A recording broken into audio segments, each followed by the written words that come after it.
here. It is January 16th in the year 2018. A lot of people don't want to know what's going on in this world because in their minds, they don't want to be focused on the negative. And from my position, as long as I've been involved in the alternative media, at least 13 years, it's never been about living in fear.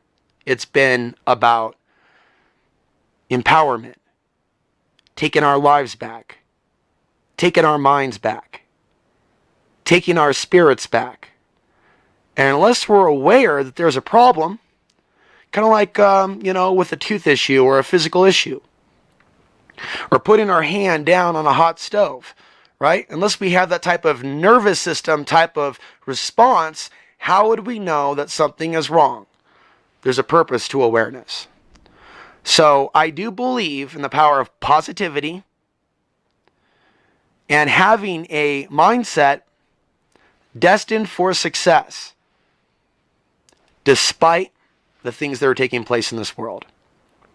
I think context is really, really critical. So I have a few notes down, and I'm going to share some of these thoughts with you.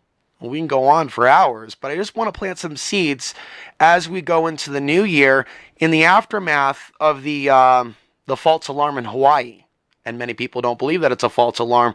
They're asking themselves, why would it be a false alarm? Why would millions of people get a text message, a take cover, alleged reports of a missile heading for Hawaii, if it was someone accidentally leaning on a red button or some sort of other alert button? It just doesn't make sense.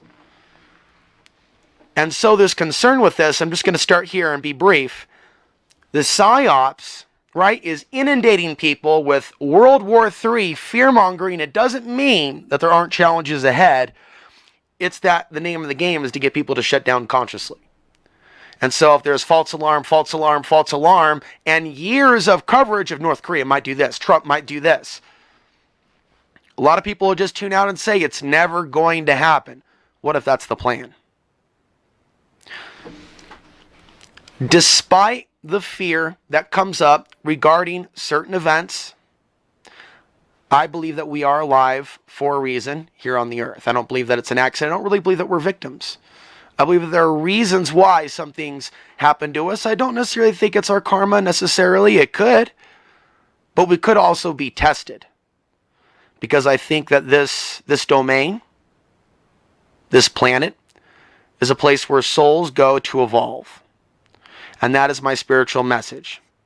So I just want to bring up a couple positive things for you to keep in your mindset. Social media, as we know it, has been around for over a decade. And I said in my first commentary on Facebook is the place where we need to be establishing the real meetup, not letting that replace the revolution. Of course, I don't really use words like revolution anymore. Never really did.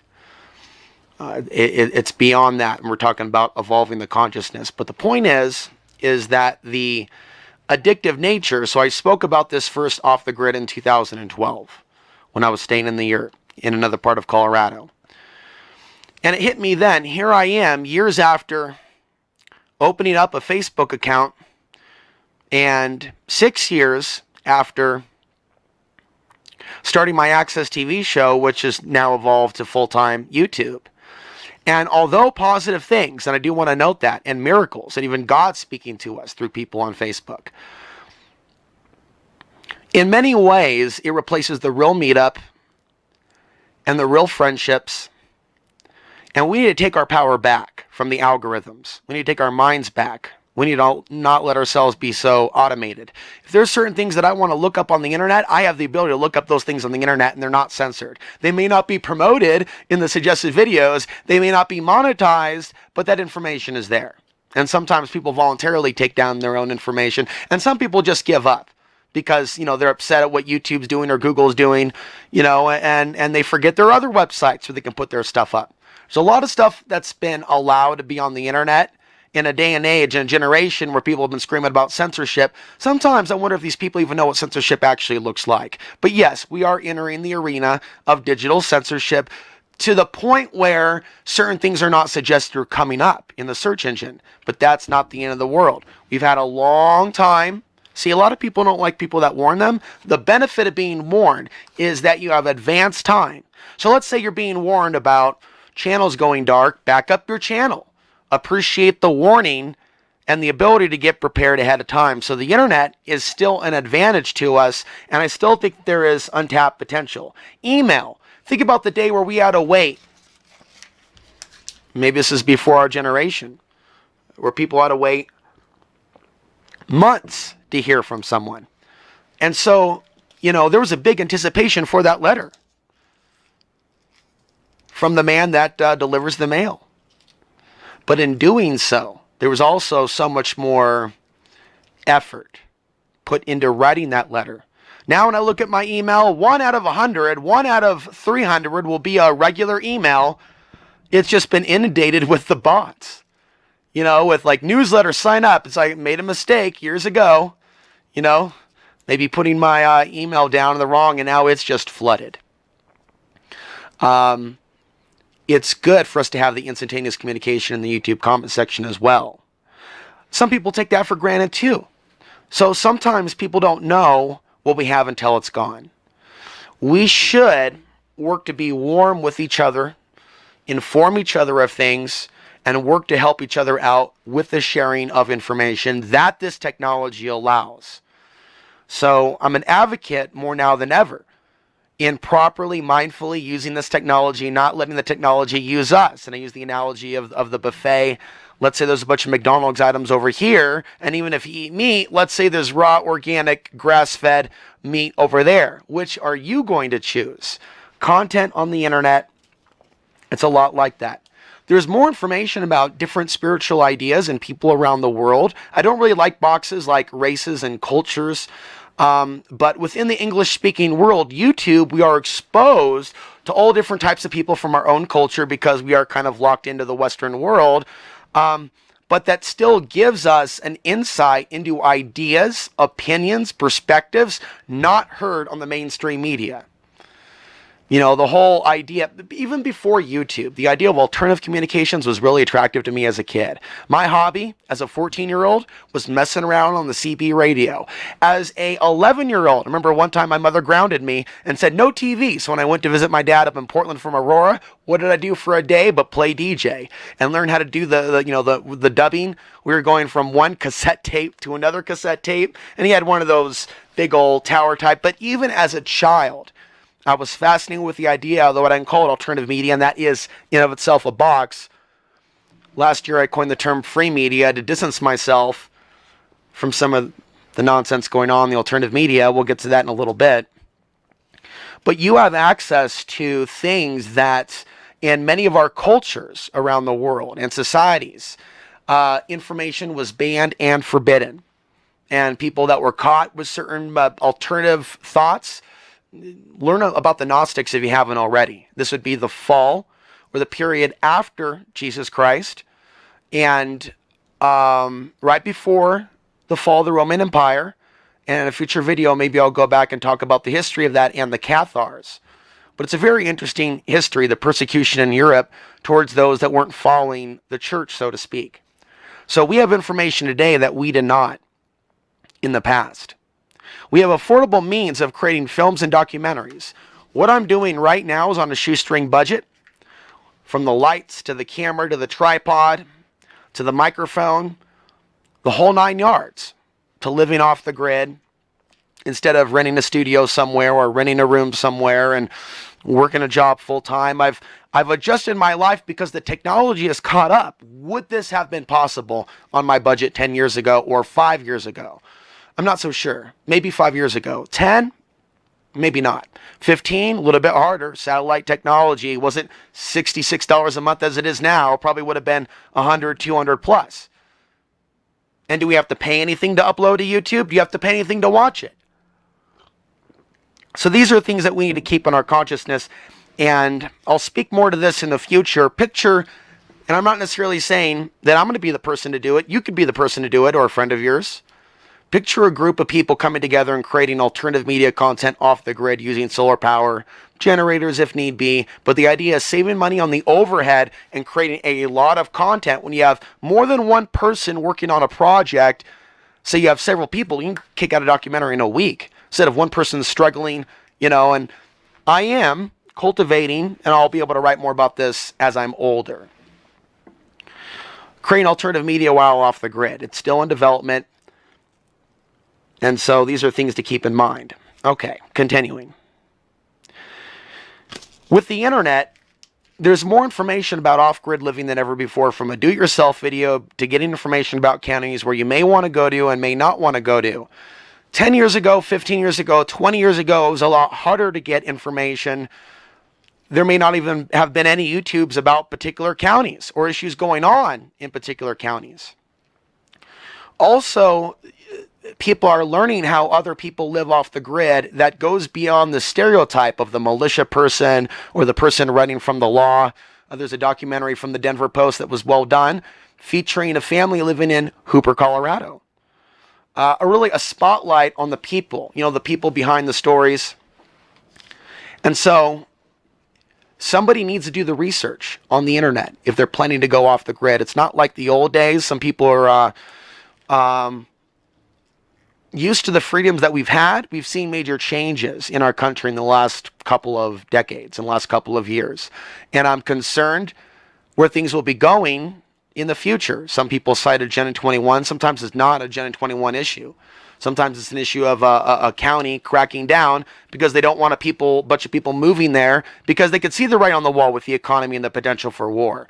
And they're not in a mindset of welcoming domestic American refugees to their communities. They're freaked out about their water. And I'm not saying that's right, but I also understand what that's like. I was a Portlander once, and I would probably still be a Portlander if I could still rent a room for $400 or less. That has changed. Okay, the cost of housing has changed with a lot of people, and I'm not blaming. I'm not angry anymore because I don't live there anymore, but I was at the time, so I know what it's like. And I also know what it's like to be on the other side of the fence, to be going to a county that doesn't want a bunch of new people moving there and bad blood over that issue. So it's good to do your homework on the internet with regards to your goals. Don't spend all this time on a lot of this fake conspiracy news that's out there. There are conspiracies that are real. There are certain things that we're facing. There's also a lot of people out there that are spinning us in different directions. Now, demonstrated versions of local currencies do exist, and we saw a lot of this after 2008, 2009. It was the point where people in local areas, there were articles saying all these different states have established their local currencies, but did it really take off to being somewhat of a movement? With all that banker bailout money and more debt, no. If we were forced to, through an economic collapse, I think some communities will survive. They'll be able to figure things out without a Federal Reserve fiat bank. Is Bitcoin the solution? I don't think so. 77% of the mining pool machines are located in China. So if there was going to be some major economic warfare with regards to that, it could happen through Bitcoin. So with regards to deceivers in the alternative media, we have had enough time to see people show their true colors. But it's a waste of time to sit there making videos, so-and-so exposed, and constantly focusing on these other individuals. I don't even watch content from InfoWars even to criticize or get angry, because I know there's an emotional negative reaction that appears within me, especially when I see the Alex Jones of today. I even steer away from the more charismatic stuff that I was a fan of 10 years ago, 15 years ago, when I got involved in this stuff. 9/11 Road to Tyranny came out in 2002. That's when I started looking in his direction. So I've seen people like him and others change. And I'll tell you what, this may be unpopular.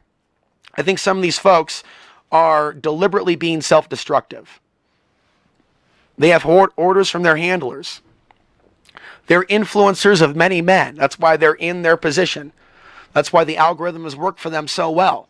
So even if they're not making the AdSense, they got the eyeballs on them, and someone's invested in the eyeballs being on that disinformation agent. So instead of just focus on the disinformation agents, what is our truth? What do we stand for? And like I said, in past videos, I'll mention it again, when I got involved in this stuff after 9/11, it was like looking at the Eye of Sauron, a reference to Lord of the Rings. Mordor, the battle of good and evil, the all-seeing eye. And so there was a mass movement of consciousness, if you will, of people that were waking up to the idea that Reality is not as it seems. The purpose of that initial awareness is not to learn to become a victim or learn to live in fear. The purpose of that initial awakening is to learn to become empowered. If the other questions start coming in, well, who am I? What am I capable of? If something's trying to oppress me, why are they trying to oppress us? What is happening here in this world between these apparent forces of darkness, and I would say beyond human, and a lot of people suspect that, and I would say the forces of nature and things that are natural, creatures, animals, humans, life forms and spirits that are natural to that of the earth. So we're going beyond human here. Okay. Many men and women have been going their own way. Is that really the worst thing? Do we really need to be stuck in this codependent late 70s love song? And then having resentments. She's just a devil woman with evil on her mind. It's like, look, and I've talked about this for years, and I get into it in earlier videos, not so much today because I've moved away from the urban environments where, you know, there's a lot of modern people playing their modern games. So I uprooted myself from an environment that made me unhappy. So it doesn't need to play a critical role in this show. But there is a long history of men and women that have gone their own way, that are on the spiritual path, especially if, at least in their mind, and it is in my mind, they're looking at things that are of a controversial nature that can turn some people off. But when you're really on the path of truth, not ego and fame and fortune, but on the path of truth and serving the true creator of all that is, it's not about impressing human beings. Men, women, it's about being all that you can be. And to do that, you got to go beyond your own lust. You know, our bodies have these built-in attractions and repulsions that are based on biology that may have nothing to do with our spirit at all. So a lot of people, some of them, I think their sexuality is on autopilot. That's not a concept. Biological autopilot. There's other elements of the biological autopilot, not to be confused with racism, but there are also behavioral dispositions. Humans have particular behavioral dispositions, okay? But someone could rise above certain behavioral dispositions and be the person that they're destined to be. That doesn't mean that you need to follow in my footsteps. If you're in a happy relationship, that's great. But this is a point that needs to be made about the self-pity. And we're taught sometimes in this world to have pity for ourselves, right? If we're not being like glorified or gratified or receiving the approval of others. Some people really have a trophy husband or a trophy girlfriend or a trophy wife, and that concept of that is alien to me. But that's definitely anyone who's into that. Hey, look at what I've got. That's hierarchy. That's reptilian mind. That's not the higher self. So there are humans amongst us at different levels of consciousness. You have a choice what level of consciousness that you're going to be in. So we're going to start going more into the spiritual side of things. We got to think about, you know, movement, action, living, breathing.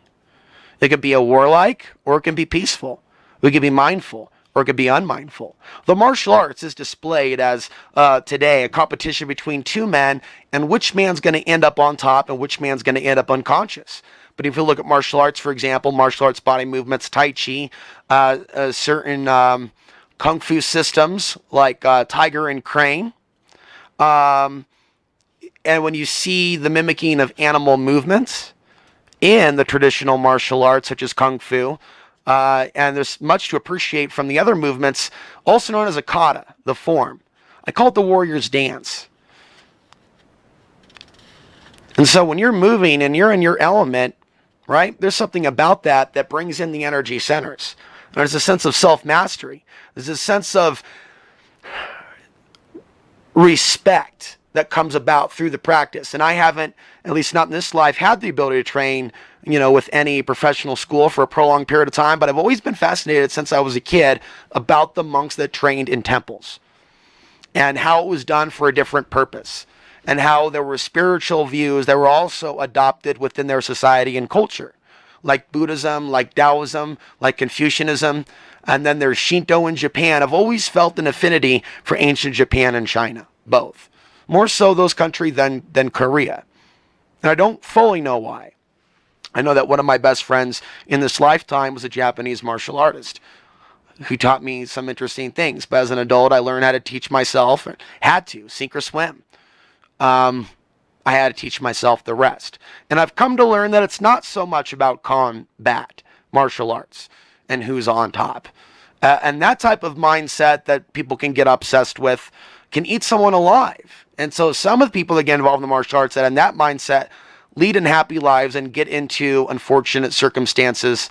In some cases, they do deliberately when they're going to go do a press conference about a fight, and whether it be the boxers or the MMA. But I just want people to understand, because there's a negative connotation, just like there might be a negative connotation about certain peoples or certain music. Turn off that. That's devil music. There could be certain knee-jerk reactions in the culture. But if you look at before what our culture has morphed the martial arts into appearing to be, and you go more into the pages of time, it's much more beautiful.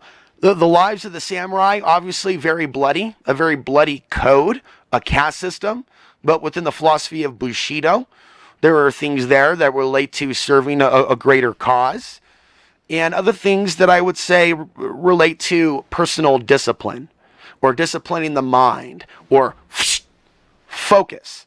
That's why there's certain Zen in the art of, and the businessman's mindset, the samurai philosophy, and things of that nature. We can apply certain disciplines of human consciousness to our own lives. So someone could be a martial artist, and it could be more like a dance to them, or a way they connect with their spirit, or something that Bruce Lee also talked about, even though he displayed quite a ferocious dragon spirit of sorts. Okay, so that's something to keep in mind, because that's a metaphor for our world. Do things really need to be in competition? Do all of our movements need to be all about fighting? Or can our movements and our energy and the things that we do, getting excited, in the alternative media be used for a greater good that brings us together? Like honey to attract bees instead of vinegar to repel. So, on the topic of going deeper into an awareness that we're in a spiritual matrix, the existence of miracles, angels, and guides can outweigh our fear of jinn, archons, demons, or other names that some people may be afraid to say. Beetlejuice, Beetlejuice, Beetlejuice. And just notice how we are inundated, even with the alien invasion predictive programming, to fear. It's like something out of V for, not V for Vendetta, but V the miniseries from the 1980s. And then, of course, there's the, I've barely been able to find the new one. I think it's online now. I haven't watched it. But there's a lot of predictive programming regarding the evil alien invaders, which could be viewed from a number of different ways. We also want to be suspicious, naturally, of those that romp the types, if you will. And I've had negative run-ins with some of her followers. People that want us to give faith to particular quote-unquote ascended masters. And there's disinformation in the New Age movement as well. We need to learn to trust ourselves and develop our own spiritual abilities. But it doesn't mean that we're not helped along the way, whether we ask for it or not. We may be destined to do certain things. So there may be people or forces out there, some call them aeons. In the world of Gnostics, you have the archons and you have the aeons, kind of like angels and devils. So we're not just humans being suppressed by archons. We're humans that are being aided behind the scene by mighty cosmic forces that operate on a different level other than the archons, that believe in interfering in our world indirectly, right? And altering our free will, where the other beings are set to play by a different set of rules. If they were to play by a different set of rules, they wouldn't be aeons or angels, they'd be demons or archons. Knowing that we're going through a major cycle, if you've learned anything about the changes in the magnetic field, the increased asteroid threats, increased activity or decreased activity from the sun, or changes in the sun's activity, and how that's, affecting crops, and likely will more so in the future as we go into the grand solar minimum. But then the war cycles that I talked about in 2024, 2025, when we hit that peak, these are cycles. And by understanding the cycles and what's come in the past, we can also step back from personalizing so much and being so afraid. Again, we're not here by accident. Everything happens for a reason. And we were born for a reason. Probably had our parents for a reason. Even if people want to go with other theories that the archons manipulated us in the reincarnation time wheel, fine. But that's because For a reason, we were not yet at a level of consciousness to break through the matrix. We are destined to be free from this type of a reality, right? And we have the opportunities and the technology now that our ancestors did not have. I'm coming to you, ladies and gentlemen, from off the grid. It's not easy to be isolated, but I have to increase my personal discipline and focus to get the job done and move the message forward, in particular this year, in what ways I can in a more positive direction than a negative direction. And criticize, and I can criticize other people all I want. It's not going to change things. What can I do to say what hasn't been said by others? And I would encourage people that are stuck being angry at other people in the alternative media to be the media. You don't have to. But I'm doing it, and I'm doing it without a pseudonym. I'm doing it with my real given birth name. Okay. That's fine if some people want to be anonymous. There's something about standing behind the name that you were given by your parents, whether you like your name or not, and being confident. If the government's going to do, the government has had all the time it wants to cause interference. Yeah, I've had attempted hacking. I've had missing emails. I've dealt with the paranoia. And then I've learned how to back that off, that paranoia, and not let in through the gates of psychosis that I'm being gang stalked.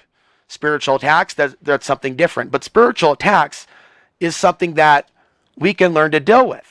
And so that's the key here. There's more information on psychic protection and spirituality than has ever been accessible before. I remember predicting a few years ago that on the internet, by this point in time, there would be more people talking about psychic protection, like on a large scale, because I remember Googling 3-4+ years ago on YouTube. Because I was curious, because we are talking about something that's not the ramblings of a schizophrenic in Portland or Dallas or New York, but something that's been talked about by our ancestors, whatever culture you identify with, or ancestry, whether it's Europe, we're talking about the Gnostics in that case, and the Cathars of the 12th, 13th century. If you're dealing with the Middle East, you're dealing with Sufis and people that have been killed off by Muslims, or even going before Islam to Zoroastrianism, before Islam came in and wiped that away, and they had an understanding of the sun. I have not studied Zoroastrianism yet. That's another book that I need to get some information on. I'm interested in what all the ancients left behind, but I stay away from just, the pop culture. Zechariah, I stay away from Sitchin stuff. There's a lot of questionable stuff that people have said that's there in interpretation, and I'm not interested in interpretation. Some people even call it the propaganda from the fallen ones themselves and how he'd interpret it. And I'm certainly not interested in worship. I'm interested in understanding what friggin' kind of planet I'm on. I sit here in Colorado and I feel a spiritual connection to Colorado because I look at, even though, right, I'm only in this period of 2018, right, and I've only lived so many earth lives and seen so many things on a deeper level going beyond my lifetime. I know that some major things, I can feel some major things happen here in Colorado. I don't fully know why I've returned and why I was in another county and why even, there was some hardships experienced there, like of all the timing. It could have been 10 years earlier, but there's a purpose behind everything. And we're being tested for higher levels. One time, and I'm not going to be calling particular people out, but I did mention before that I visited a particular person at his home, very well known in the on YouTube in regards to some of these topics, but very much kind of a dominator and kind of the back and forth rapport. Now I don't know whether he saw a video of mine that said understand that you're being tested or something to that effect about life being a test, but we were talking, and then all of a sudden he shifted into this really dark place and almost sounded like he was cursing God, like, what kind of God would be testing us? I didn't argue with him. I was kind of like just letting him, okay, what kind of God? Well, this guy's upset. Do you see a video of mine? Obviously, I hit a nerve. I wasn't trying to hit a nerve, but the idea of us being tested for a higher level was considered offensive to this person that is influential to so many. That's fine. But I don't think I'm playing victim or describing an evil creator. You know, if I'm interpreting a world where we're being tested, it's like a world where we're being refined. We have choices to make. Now we have information. And we've been living now in the day and age, oh, martial law is going to happen. They're going to cut off the internet. Like, even though we're heading towards certain realities, right? We've had all this time to use social media for the most mindful of purposes. We've had all the time to learn about mindful relationships and getting out of abusive relationships and just evolving beyond elements of the old world that are barbaric. There are also elements of the old world that are beautiful. We need to have wisdom to discern between the difference. The thing with regards to, if you experience racism, instead of responding with racism towards that perceived group or groups of people, we ask ourselves, how have we attracted that to ourselves? Stay with me here, because I don't see everything as about karma. There's a number of different reasons. We need to learn from it and be mindful in our responses. But what ways in our mind have we judged, even if it was just simply in thought form, or persecuted, if not in this lifetime or another? Now, if that's not the case and it's not karmic related, how could our sense of personal value be tested? In a world where we are spirit and soul, some people don't believe that, inhabiting human form, where we're facing those that are suffering from the illusions of separation, do we respond with anger, right? Or do we respond with the knowing that those things are coming as a result of our activation, as a result of the things that we're doing? There's a number of different ways people could be knocked down based on their personality, their perceived weaknesses, and things of that nature. And that's what I was getting at earlier. Martial arts isn't necessarily meant to, who's going to beat, in alternative media, and the amount of subscribers isn't about like who's king and who's under Alex Jones and who's on the alternative side. We need to think more abstract about everything. And some people, for them, I haven't lived, I have to haul water here. But it would be nice to get deep into like, a permaculture study, where we're going beyond, and that would include building. And I would like to live that way without the internet, although I'll probably do some videos in the future, whether it be here in Colorado. That's another thing that I'm putting out there, that, as things perceivably get worse, I'd like to meet more conscious people out there that understand the need for us to be able to work together. And I do believe that a mindful community can't exist without the need for government assistance, police services, and things of that nature. Not every community can do that. And it's not easy. But just because it's not easy doesn't mean that we shouldn't try. Sure, like I said in a previous video, we should be careful about some of those intentional communities.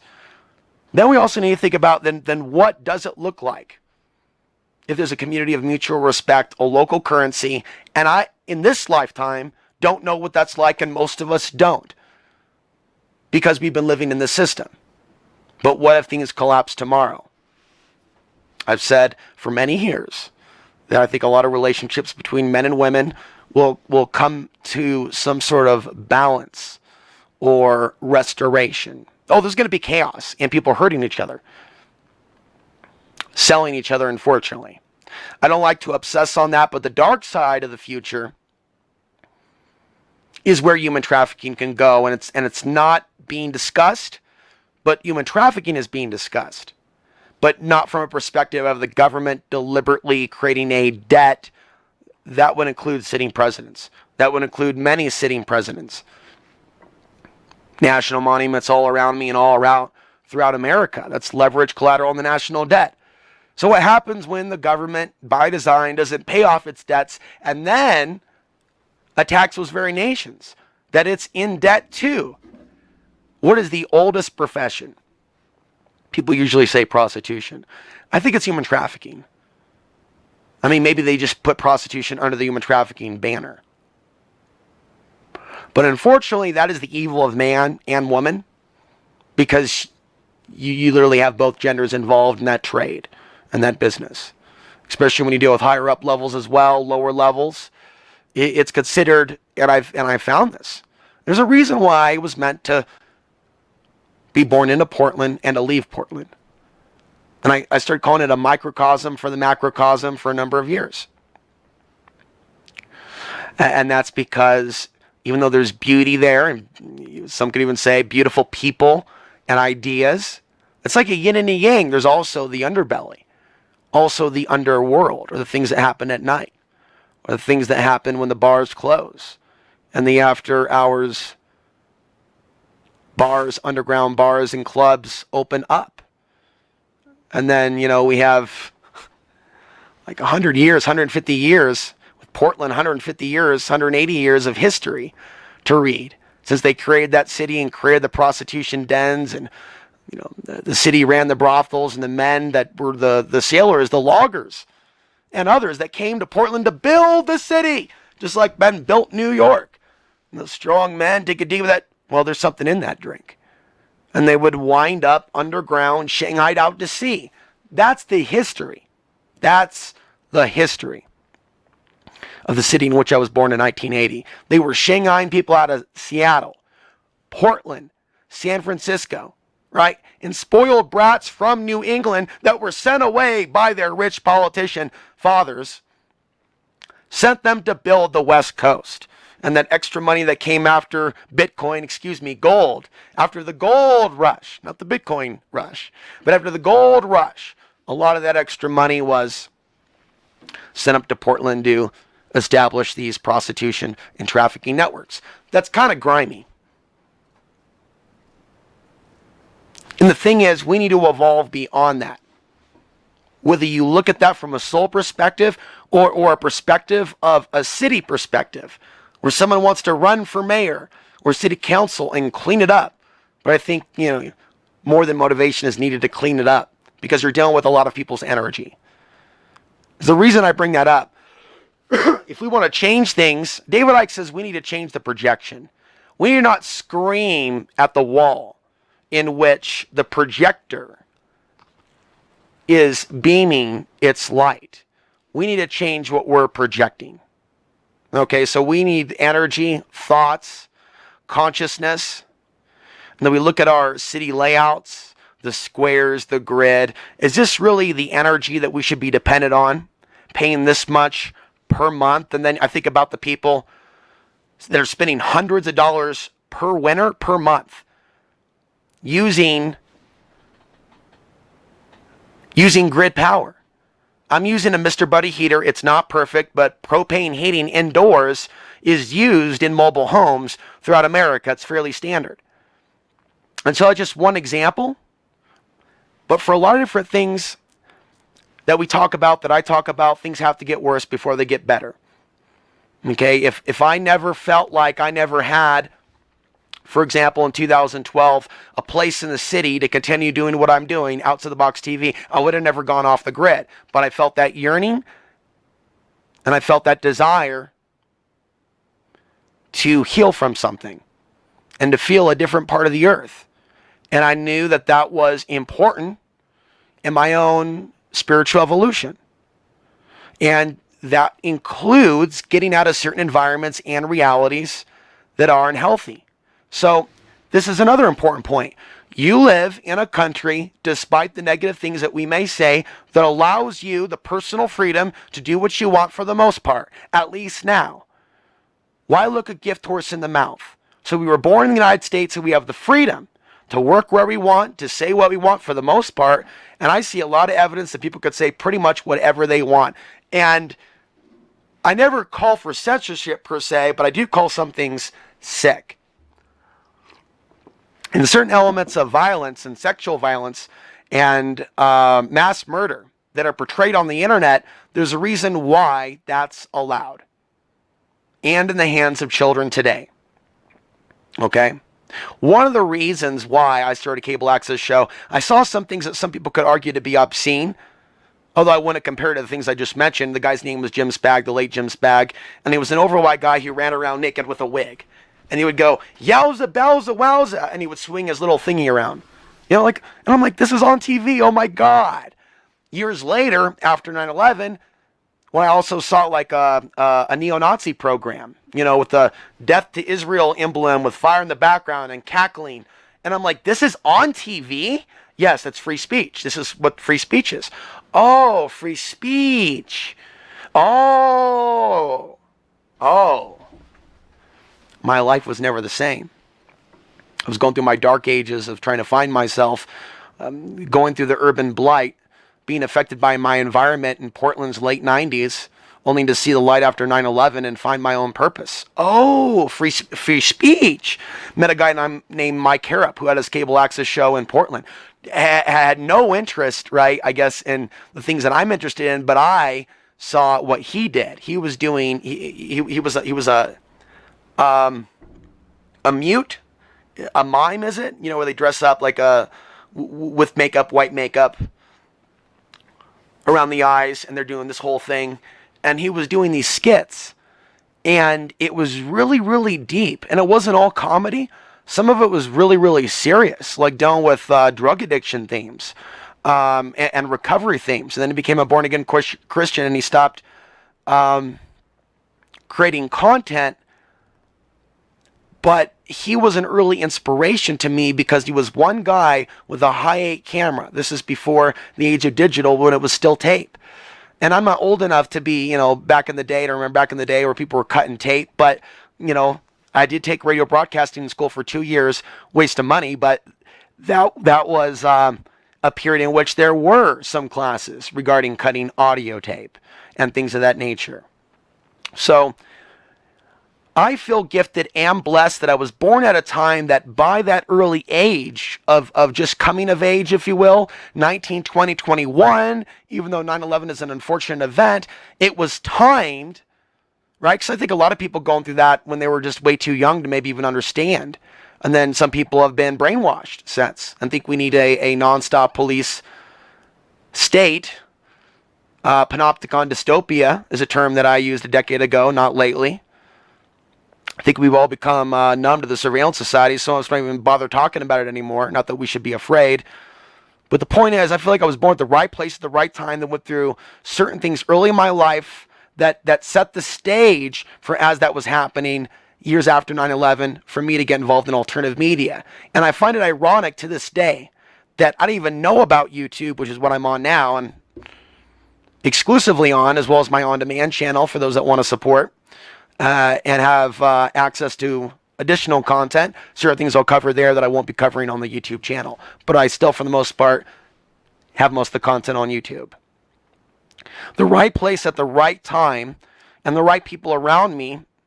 At that time, Clyde Lewis, who was somewhat of an inspiration, and a guy who has his own radio show in Portland, who told me that he would be my first guest, or he would be my guest if I launched my show.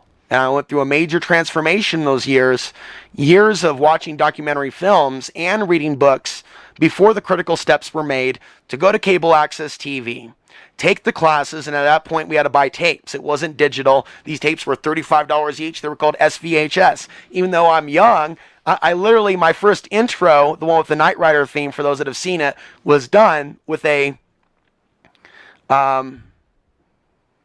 an analog editing system with the wheels, where you turn the wheels, find your marker, hit you're in, turn the other wheel, find your marker, hit out, hit start, and then boom. And I just like having experienced just a little bit of that, and it was kind of fun. It really brought out the creativity. I never really got into filmmaking, but just imagine all the work people did back in the day before special effects. So we've come a long way. And that's the point. When I went into cable access, and it was setting up a table just like I am now, setting up the lights, blah, blah, blah, it took a half hour to an hour. It required volunteers, although it was more of a produced show, and it was also live where we took phone calls. But the point is, that helped me get my feet wet.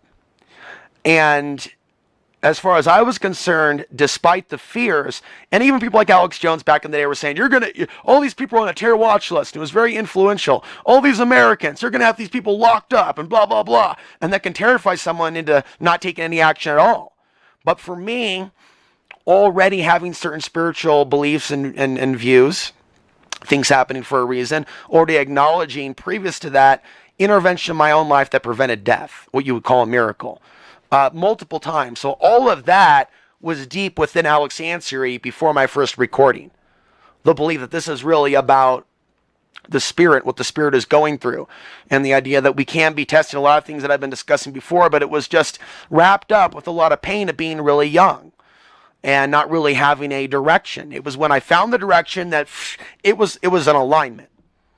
It was actually kind of very close to the period of the Venus transit of 2004, June 5th, 2004, where one element of my life ended, something was lifted, another 6 months of disciplined growth, taking the classes at Portland Community Media, and then getting certified because you had to go through these steps to do my first show. And so in a way, I got that experience so I can be grateful for what we have before YouTube. And one thing I wish for other YouTubers is that they at least get the chance to learn what it's like to work with someone other than just themselves at some point. Because that is something I miss. Having people in the studio, having volunteers around, having people on the phone. And that's the other thing, you know?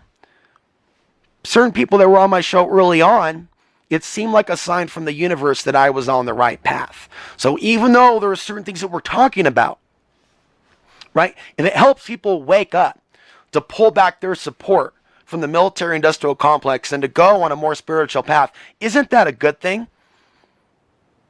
So I saw confirmation when a lot of guests, including certain guests that are no longer alive today, like Robert Bowman, who was the director of this space war program under Reagan, Peter Farley, some of you may not have heard of him, but he wrote some interesting articles online. I would find people. Sure, I would find people that may have been on other shows or coast to coast, but there were certain people that I found that were not on those shows. People like Leon Nagant. There's another person that did research into the Mayan calendar and wasn't talking about the end of the world in 2012, but the influence over the economy. And this was 2 years before 2008. He predicted some sort of an economic collapse of some kind in my show in 2006 based on his interpretation of signs in this Mayan calendar. Other people that I had on, you know, and so to me, it was a spiritual experience because before YouTube, it was connecting with a live audience that was in my community. And so, you know, even though, right, we can look back and kind of see some of those times as a little brighter. I've talked about this before where there was more receptiveness to an anti-war message under George Bush, where I saw that just demolished under Obama and demolished under Trump. People don't like that voted for Obama when I say that. People don't like that voted for Trump when I say that. And I just try to remind them like they're on the same side as a Democrat, as a Republican, you know, in their misguided aggression, passive aggressive or otherwise, towards an actual independent. What we need are more independents that actually care about the people. What America needs, if we're going to talk about politics, are politicians that care about private property rights. They care about a homelessness solution. You know, got all these RVs all over America. We'll be covering more stories. I'll be covering more stories in 2018. Let me know what you would like to hear me cover or go back to. But obviously, there's a lot to talk about. And I think politicians need to be doing more for the American people with regards to where they're going to go if they end up homeless. Other than a camp, other than a government facility, other than just handing out more government this, that, and the other. Yeah, in some cases, some people may need a little bit of government aid, but a lot of other people need to be how to be self-reliant. I think a lot of people, if they believed in themselves or if someone believed in them, like some of the homeless that I've seen in Portland or other cities that you're more familiar with, I've mentioned this before, if there was a website where they were able to, in a shop, make something, put it up on a website, have like a social media website for people getting back up on their feet. We have people throwing money literally at people all over the internet, in some cases, that are deliberately misleading their audiences and using their audiences. There's nothing wrong with being in a receivership, but it's what we do with it. It's what our intentions are, which was another point here, going beyond materialism. So if we find ourselves homeless or poor we may learn how to live with less. And it may take years for our value system to shift. For me, being a speaker before that 1 year in which I was living in a homemade teardrop camper, to living in the RV, to driving around, to establishing myself here at the moment, and then making goals for things I'll be doing in the future years.